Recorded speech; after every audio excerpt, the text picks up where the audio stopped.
Bharatiya Janata party के पितृपुरुष पूर्व प्रधानमंत्री अटल बिहारी वाजपेयी की जन्म जयंती पर रहली नगर की जीवनदायिनी सुनार नदी पर 2300 लाख की लागत से नवनिर्मित अटल सेतु का लोकार्पण लोक निर्माण मंत्री गोपाल भार्गव द्वारा किया गया।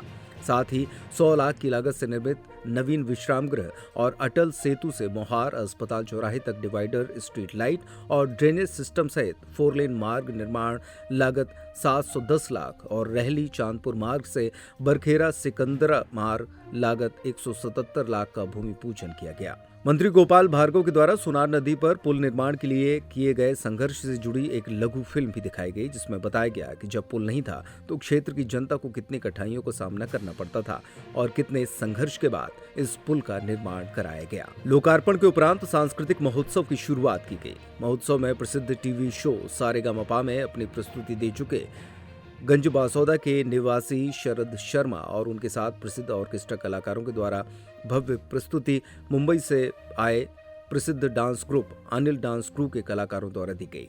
दूसरे दिन सोमवार 26 दिसंबर को विश्वविख्यात कवि और कवित्रियों के द्वारा ओजपूर्ण, भावपूर्ण और नवरसों से सराबोर कवि सम्मेलन संपन्न हुआ। इस मौके पर मंत्री भार्गव ने कहा कि नदियों के किनारे रहने वाले लोग भाग्यशाली होते हैं और आज कहने में खुशी हो रही है कि रहली के लोग बहुत भाग्यशाली हैं। इन नदियों का संरक्षण करना हमारा काम है। और हमारे दूसरे जो विकास के काम चल रहे हैं, उद्यान की महाविद्यालय का भी 5 करोड़ रुपया भी शुरुआत में टोकन मिला था, लेआउट हो चुका, सब कुछ हो चुका। तो हमारा महाविद्यालय बनेगा, मध्य प्रदेश का दूसरा महाविद्यालय होगा।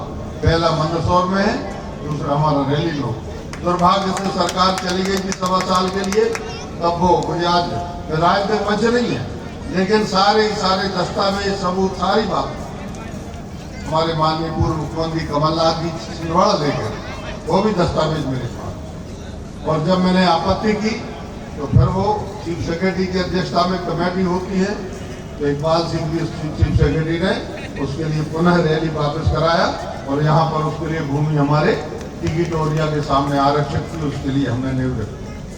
दूसरा काम वहाँ पर 22 करोड़ रुपया भी मिले, उससे औद्योगिक क्लस्टर का काम आप सभी लोगों ने देखा होगा। जब रेंजर पर ये जाते हैं तो रास्ते में बन रहा है।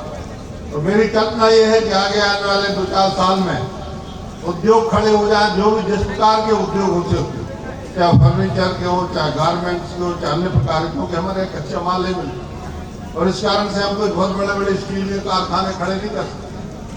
तो सीमेंट का पत्थर नहीं मिलता, हम सीमेंट के कारखाने खड़े नहीं कर सकते। यहाँ पर तो जो चीज उपलब्ध है उसी से हम काम करवा सकते हैं और इस प्रकार के उद्योगों की क्लस्टर बनाने का काम, प्रगति का काम, 2 हाथों को काम देने का, इस सब करने का